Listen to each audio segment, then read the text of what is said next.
네, 영생을 주시기로 작정된 자라는 제목 가지고 우리 지난주에 이어서 두 번째로 나눠보도록 하겠습니다. 다시 한번 복습을 해보면요, 지난 비시디아 안디옥의 그 유대교 지도자 무리는요, 생전 처음 보는 그 바울의 설교 그를 듣기 위해서 평소에 자신들이 설교했을 때와는 너무나도 확연히 다른 그런 군중들이 그 회당 가운데 모인 그런 상황을 보고, 자신들과 그 비교가 불가능한 그 대인파가 그 회당으로 몰리는 것을 보고서요, 바울에 대한 불타는 그 시기심으로 인해서 그 마음 가운데 그 시기심과 질투심으로 그 유대의 지도자들은 사로잡히게 되죠. 느닷없이 예고 없이 나타난 그 바울 한 사람으로 인해서요, 자신들의 그 종교적인 권위와 자존심이 크게 바울로 인해서 손상되었다고 생각한 까닭이었어요.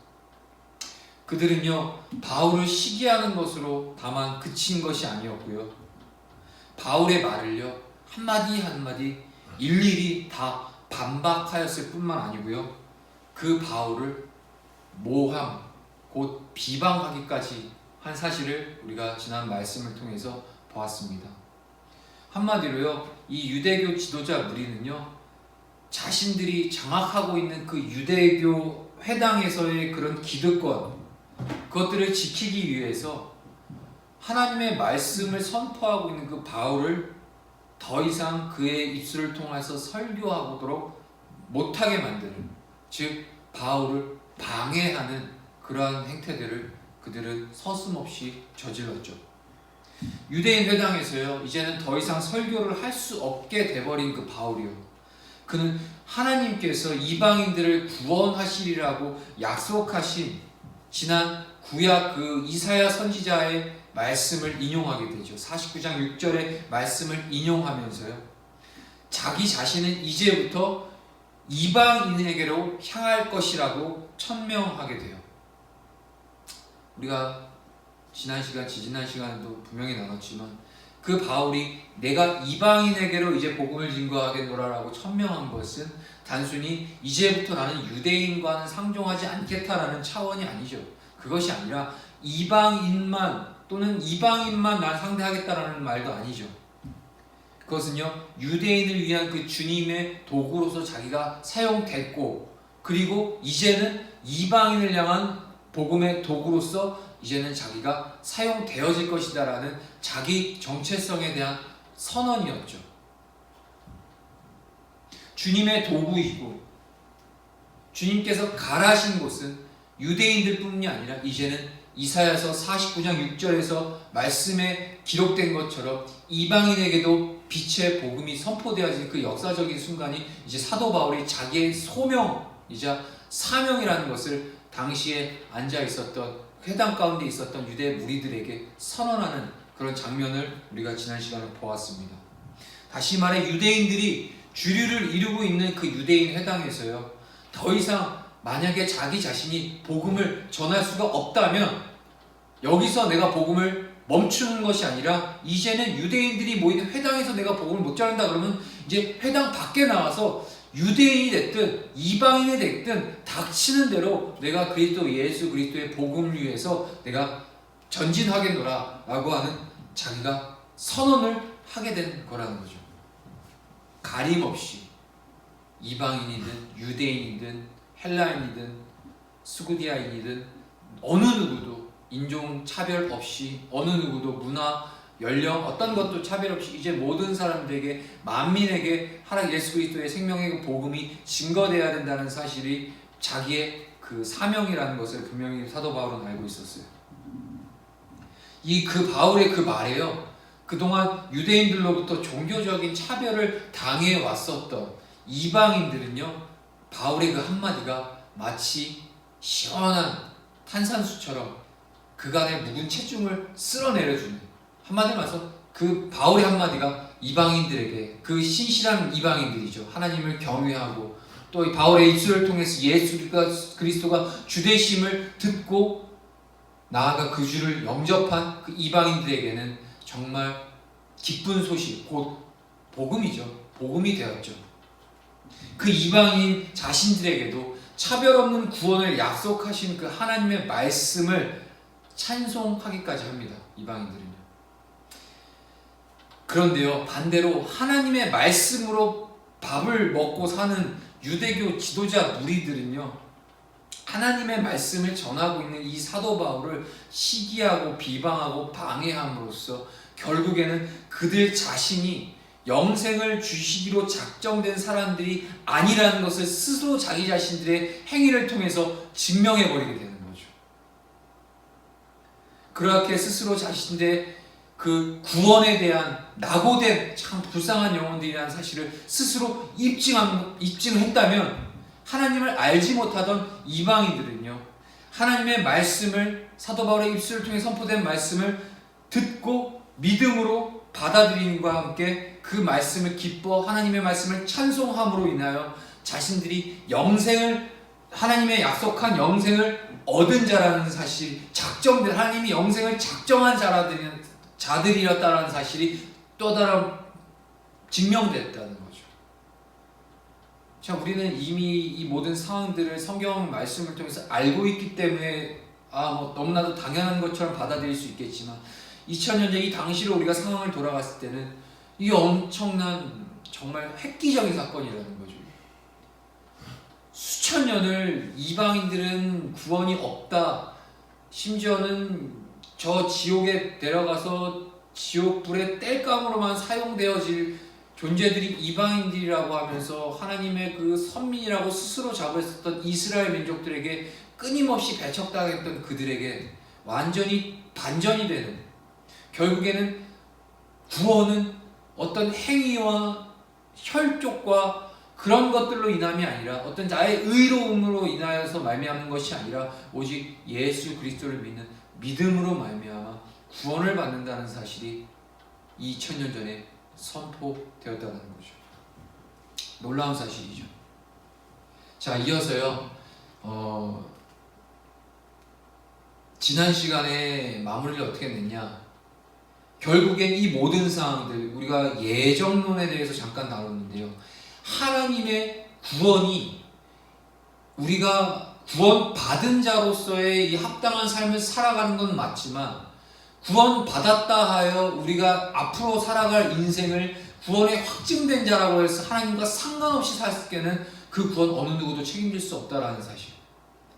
예정론의 결론은 다른 미래지향적인 것이 아니라 과거에 우리가 얼마나 타락한 존재였는지를 다시금 돌아보게 하고, 그 돌아봄으로써 하나님의 나를 구원하신 하나님의 은혜가 얼마나 크고 놀라운 것인지를 계속해서 검증하고 확인하기 위한 우리에게 주신 도구가 바로 예정론이라는 거죠. 그걸 우리가 다시 한번 점검해봤고요.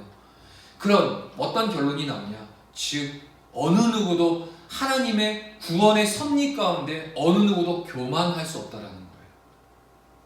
난 하나님이 사랑하는 백성이요, 자녀요, 그리스도인이요, 성도라는 자기 확신이 있을 수 있겠지만, 그것이 나의 어떤 종교적인 우월감을 가지고, 그리고 또 그런 종교적인 그런 우월감 속에 사로잡혀서 오늘을 살 때 그리스도인으로서 참된 구원받은 자의 합당한 삶을 살아내지 못하고, 마치 딱 이제 이게 딱 도장이 찍힌 것처럼 이제는 더 이상 나는 이제 구원을 확실히 이루는 사람이기 때문에 나는 하나님이 뜻하시는 바대로 내 마음대로 살 거야 라는 그런 말도 안 되는 이제 그런 상황들이 이제 우리에게는 충분히 있을 수 있죠.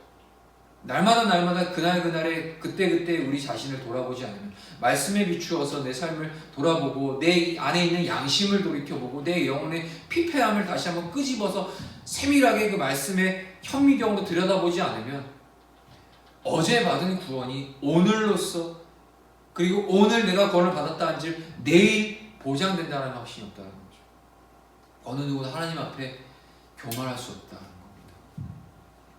잠언 18장 12절에 이런 말씀이 있습니다. 사람의 마음의 교만은 멸망의 선봉이요 겸손은 존귀의 길잡이니라. 사람도요, 교만한 사람을 싫어하죠. 주변에서 옆에서 막 좀 자기가 됐다고 하면서 이렇게 교만함을 떠는 사람들 꼴보기 싫잖아요. 아무리 자기가 잘나고 했어도. 반대로 사람도 겸손한 사람들을 존경하게 돼 있어요. 야, 저 사람이 저렇게 겸손하구나. 하물며 우리의 인격적인 하나님께서 뭐 두말할 것 없겠죠. 그러면 말씀으로도 이렇게 나타내 주셨고요. 인간의 겸손을 우리 주님께서는 존귀하게 여기신다고 하세요. 하나님께서 인간의 교만을 반대로 얼마나 꺼려 하시냐면, 교만은 뭐라고요? 멸망의 선봉이라라고 주님께서 말씀 통해 단언하고 계셔요.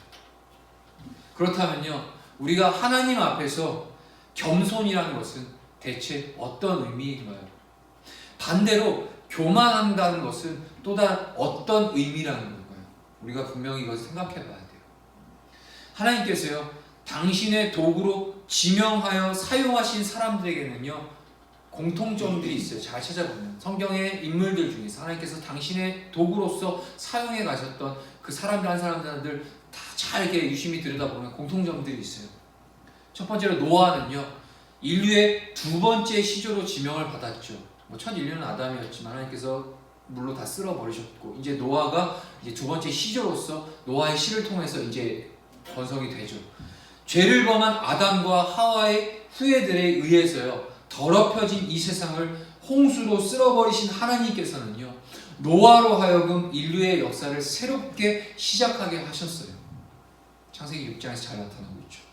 인류의 두 번째 시조로 선택되었다면 그 노아는요, 지도자의 덕목을 완전하고 무결하게 갖춘 사람이었을 것 같다라고 우리는 판단할 수 있어요. 그렇죠. 인류를 새롭게 하나님께서 만들어 가신 게 픽업이 돼서, 이렇게 픽스가 돼서. 그런데요, 사실은 그렇지 않았습니다. 물론 노아를 향해서 의인이라고 칭해 주셨지만, 저와 여러분들 성경을 통해서 노아가 어떤 사람인지를 우리가 분명히 알 수 있어요. 자, 창세기 5장 32절에 노아는 500세 된 후에 셈과 함과 야벳을 낳았더라. 노아는요, 자, 셈과 함과 야벳을 몇 세에 낳았다고요? 500세가 될 때. 자, 한마디로 노아는 500살이 되기까지, 반대로 어떻게 얘기할 수 있죠? 자녀가 한 사람도 없었다라는 뜻이 돼요. 노아 당시 가장 큰 재산은요, 그 당시의 시대적인 문화적인 배경상 가장 큰 재산은요, 금도 은도 아니라 바로 자식이었어요. 자식이 많은 사람이 복이 있는 사람으로서 여겨졌고요, 또 다른 사회적으로 큰 사람으로 간주되던 그 당시의 세상에서요, 나이가 500세에 이르기까지 자녀가 한 사람도 없었다면, 한 명도 없었다면요, 이 노아는요, 박복의 대명사였을 것이고요, 그 시대를 대표하는 지도자가 되기에는 아주 치명적인 결정을 지닌 사람이었을 거라는 얘기예요. 믿음의 조상으로 지명을 받은 아브라함 역시도요, 그의 아내 사레가 아이를 낳지 못하는 성녀로 당시 사람들로부터 박복한 사람이라고 조롱을 받았죠. 그리고 애굽에서는요, 사람들이 혹 자기 아내를 빼앗길까봐, 자신을 죽일까봐 지레 먼저 겁을 먹고 아내를 누이라고 속이기까지 했었던 아주 모자란 인간이 바로 아브라함이었죠. 출애굽의 지도자, 지명받은 모세는 또 어땠나요? 현실 세계에서는 더 이상 쓸모없는 80세 노인이었어요. 그렇죠? 하나님의 부름을 받은 직전까지. 그 위대한 복음 전도자로 지명받은 바울은 또 어땠나요? 본래 교회를 철저하게 짓밟고 다니던 폭도가 바로 바울이었죠. 이처럼요, 하나님의 도구로 지명받은 사람들의 공통점이 있어요. 바로 하나님의 도구로 선택받기에는요, 그들 모두 예외 없이 어떤 사람? 무자격한 자들이었다는 사실이에요. 자격이, 원래 선 자격이 있어서 하나님 그들을 택하신 것이 아니라 하나님의 주권 안에서 하나님의 전적인 은혜가 그들에게 임하여져서 무자격인 자들을 골라내셔서 그들을 하나씩 하나씩 그들의 그 걸음걸음 과정마다 당신께서 입히시고 먹이시고 달래시고 찢으시고 또 다시 싸매시고 훈계하시고 하시면서 하나님께서 당신의 일들을 세워나가실 만한 그릇으로 점점 준비시켜 나간 것들이 바로 우리가 성경에서 보는 수많은 인물들이었다는 거예요. 그럼에도 이 하나님께서 무자격자인 이들을 당신의 도구로 지명하셔서 선택하셨다는 것은 무엇을 말할까요? 곧 인간은요 오직 하나님의 은총 안에서만 구원을 얻을 수 있다라는 사실을 분명하게 명시해주고 있다는 거예요.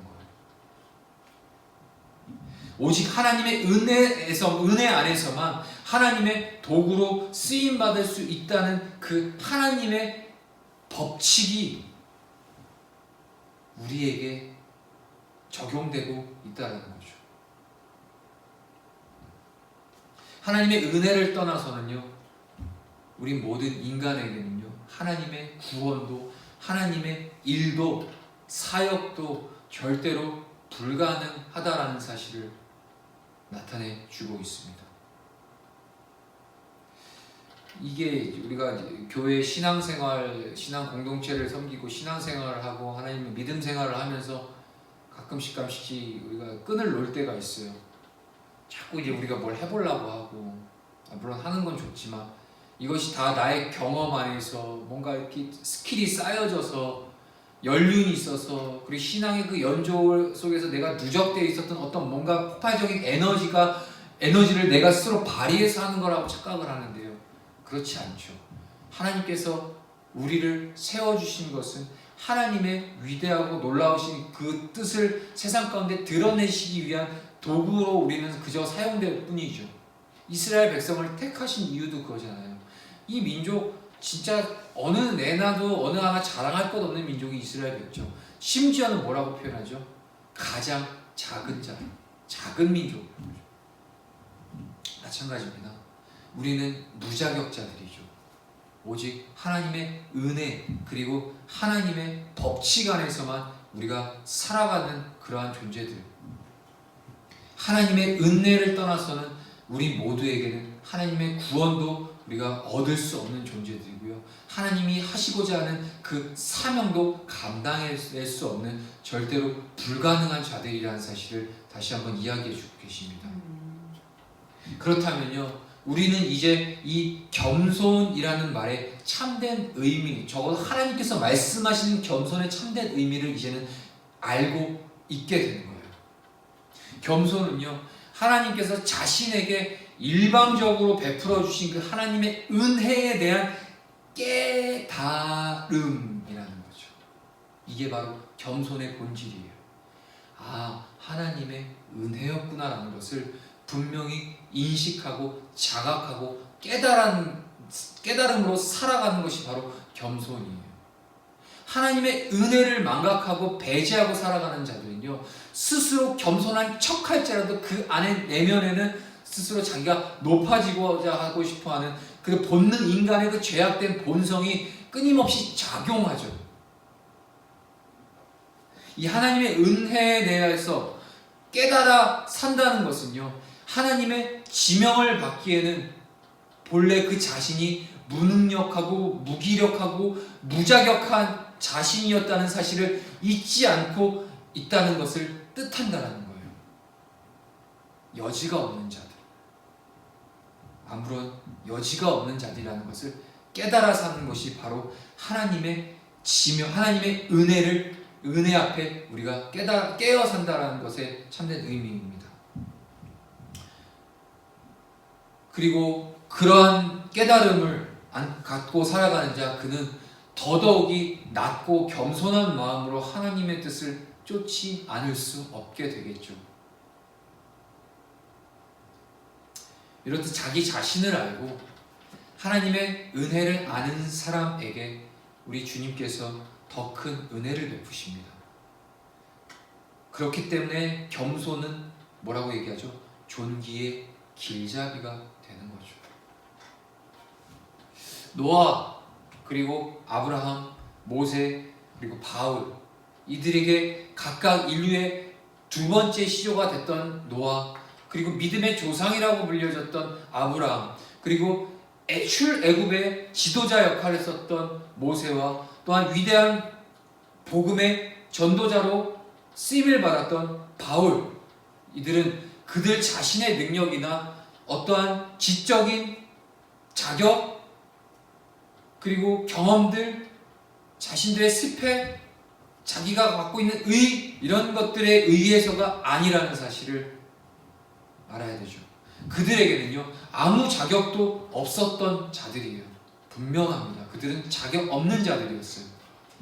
그들이 자신들을 지명하여 선택해 주신 그 하나님의 은혜에 그들은요 일평생 겸손하게 깨어 있을 때 하나님께서 친히 그들을 인류의 두 번째 시조로 세우시고 믿음의 조상으로 세우셨으며 출애굽의 지도자로 세우셨고 위대한 복음 전도자로 주님께서 존귀하게 그들을 세워주셨다는 사실이요. 오늘 저와 여러분들을 우리 이곳 가운데 불러내셨고 각자 나름대로 그 시기와 때는 달랐지만 분명히 하나님께서 지명하여 부르신 목적과 이유가 있어요. 그 목적과 이유, 그것을 우리는 비전이요 또는 사명이라고 부르죠. 어떠한 이유가 됐든 어떠한 비전과 어떠한 사명이 있을진 간에 오늘 이곳 가운데 하나님 앞에 예배자로 선 저와 여러분들도 하나님이 우리로 하여금 당신의 존귀한 백성으로 세워주신 것, 그것을 약속해 주신 자들이라는 것을 분명히 알고 있을 때 우리의 의가 아니라 하나님의 전적인 은혜라는 사실이 겸손하게 우리가 인정하고 그 겸손이 곧 하나님이 우리를 더 높은 곳으로 세워가실 존귀한 길잡이가 되어진다는 사실이죠. 겸손이 하나님의 은혜에 대한 깨어있음이라면요 반대로요 하나님의 은혜를 망각하는 것이 바로 뭐라고요? 교만이죠. 교만의 본질이 바로 하나님의 은혜를 망각하는 게 바로 교만이라는 거예요. 하나님의 은혜를 입은 자임에도 불구하고요 그 은혜를 망각하는 사람은요 자신이 구원받은 것은 자신에게 구원받을 만한 자격이 있음이고 또한 자신이 그럴듯하게 사는 것은요 자신에게 그만한 능력이 있기 때문에 그렇게 산다고 착각 속에 빠지게 돼요. 그것이야말로 하나님과 자신의 관계를 단절하는 아주 미련한 짓이라는 거죠. 지금 우리가 이렇게라도 물론 뭐 세상의 기준으로 봤을 때는 뭐 터무니없이 참 어려운 삶을 하루하루 살아가는 건 사실입니다. 근데 그럼에도 불구하고 이렇게라도 하나님의 은혜 안에서 우리가 붙들려서 이제 이렇게라도라는 표현도 이거는 타당치 못한 것 같아요. 이러한 은혜의 충만함 속에서 우리가 하루하루 살아가고 있다는 것, 이것을 다시 한번 우리가 생각해 보아야 된다는 거죠. 오늘의 어려움, 어저께의 어려움, 하지만 내일 또다시 어려울 것이라는 어떤 그러한 우리가 미리 그것을 앞서서 생각하거나 그것들을 스스로 판단할 것이 아니라 오늘 우리에게 주신 이 한날을 하나님이 우리에게 허락하신 완전한 하나님의 뜻 가운데 있는 날이라는 것을 우리가 인정하고 받아들이고 하나님의 은혜를 수용할 때 우리가 바로 겸손한 자들, 교만한 자가 아니라 겸손한 자들로 우리를 세워주실 거라는 거죠. 사무엘상 15장 17절은요 사무엘상 15장 뭐 잘 아시는 본문이실 거예요. 이스라엘 초대왕이죠. 사울이요 스스로 자신을 작게 여겼을 때요 다시 말해 그가 겸손했을 때가 있었어요. 처음 사울은요 하나님께서요 그의 겸손을 보시고 이스라엘의 왕으로 세우셨다고 사무엘상 15장 17절은 증언하고 있어요. 사울은요 이스라엘의 12지파 가운데서요 수적으로도 가장 작은 베냐민 지파에 속한 자였어요. 많은 지파들이 있었겠지만 그 중에서 베냐민 지파가 가장 적은 숫자였기 때문에 그 적은 만큼 그 지파들 중에서 가장 약한, 나름 그 이스라엘 사회 문화 속에서는 자존감이 이제 다른 지파에 비해서는 혈통은 이제 낮았던 그런 지파였죠. 사울이 그런 사람이었어요. 내세울 만한 집안 출신이었던 것도 아니죠. 이스라엘 왕정이 시작될 때요 그는 자신이 왕으로 선택되리라고는 상상도 하지 못했어요. 자신에게는 이스라엘의 왕이 될 만한 능력이나 자격이 없다라는 것을 그 당시에 사울은 분명히 알고 있었어요. 하나님께서는 그 겸손한 사울을 이스라엘의 초대 왕으로 지명하여 선택하셨죠.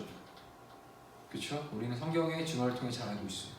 자격 없는 이 사울이 하나님의 일방적인 그 은혜로 인하여서 자기 자신이 왕이 된 사실을 분명히 사울도 알고 있었어요. 자, 여기서 이제 우리를 한번 돌아가 볼게요. 처음에 사울은 처음부터 교만하고 이렇게 막 죄악관에 머물러 있지 않았어요. 하나님께서 그의 겸손함을 보시고 그를 초대 왕으로 세워주셨죠. 그러나 왕조에 오른 사울은요, 하나님의 은혜를 망각하고 말게 되죠.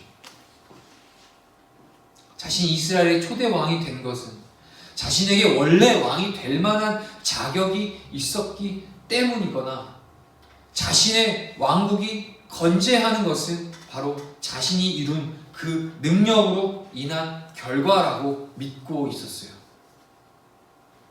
하나님의 은혜를 망각한 그런 사울의 교만한 마음으로 인하여서요, 하나님과의 관계는 더 이상 지속될 수 없게 되죠.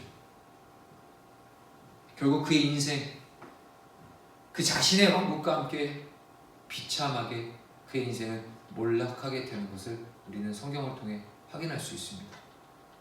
교만은 멸망의 선봉이라는 그 하나님의 말씀이 그의 삶 속에서 증명된 셈이죠. 자, 그렇다면 이제는 우리가 드디어 이 결론에 도달하게 됩니다. 겸손히 하나님의 은혜에 대한 깨어있음이라면요, 겸손과 믿음은 동의어라는 사실이에요. 믿음 역시 하나님의 은혜에 대한 깨어있음이기 때문이에요.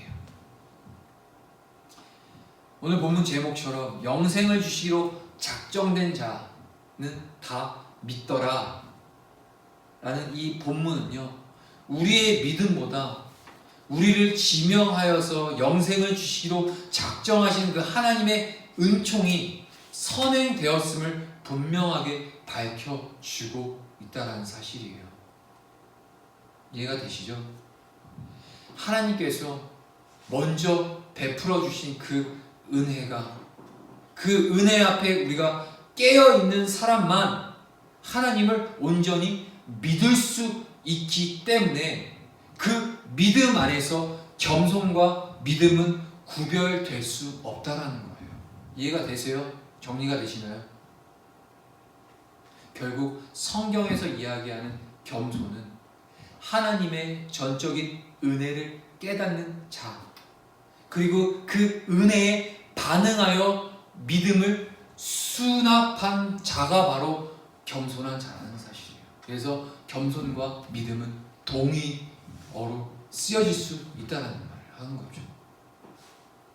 믿나요? 진짜 믿는 사람이라면 하나님 그리스도 예수의 그 은혜 안에서 사로잡혀 진실로 그리스도 예수를 믿는 자라면 그의 삶은 겸손함으로 살아갈 수밖에 없다는 거예요.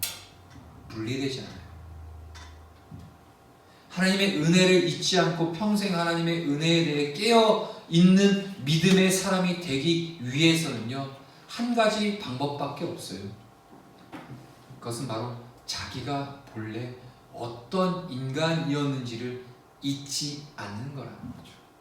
우리가 지난 시간에 그 어거스틴에 대해 제가 얘기를 잠깐 했어요. 어거스틴이 얘기하는 그 하나님의 은혜, 어거스틴이 하나님의 은혜에 대해서 가장 이 모든 교부들과 초대교회 교부들과 어떤 신학의 어떤 종교 개혁자들 중에서 어거스틴이 하나님의 은혜를 가장 강조한 사람이었어요.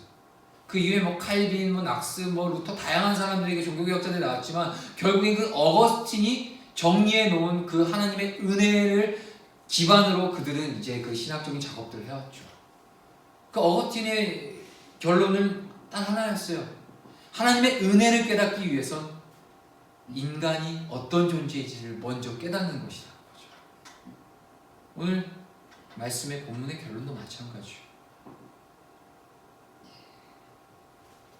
하나님의 은혜에 대해 깨어있는 믿음, 그 믿음을 가진 사람은요, 바로 자기 자신이 본래 어떤 인간이었는지를 잊지 않는 사람이라는 거죠. 자신이 어떤 존재였는지를 망각하게 되는 순간 인간은 하나님의 은혜마저 망각할 수밖에 없기 때문입니다. 이 말씀을 마치도록 하겠습니다. 오늘 우리에게 다시 한번 지난 시간에 이어서 우리가 구원받은 자로서의 합당한 삶을 하나님께서는 마음껏 누리기를 원하세요. 당신의 자녀로 우리를 신분을 완전히 뒤바꿔 주셨고요. 또한 하나님의 성도라고 우리를 부르시고 그리스도인으로서의 이 세상을 살아가게 하십니다. 이 놀라운 은혜 속에서 우리에게 허락된 이 선물과 같은 이 한날을 우리는 살아내고 있어요.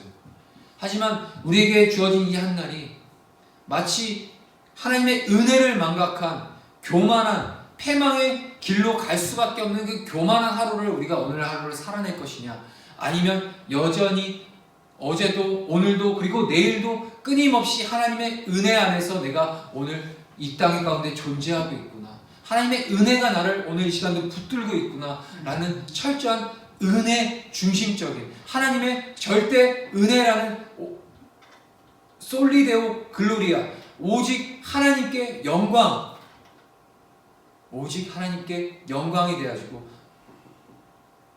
또한 오직 은혜로만 말미암아 우리가 살아간다라는 사실을 다시 한번 오늘 본문이 증명해주고 있다는 사실입니다.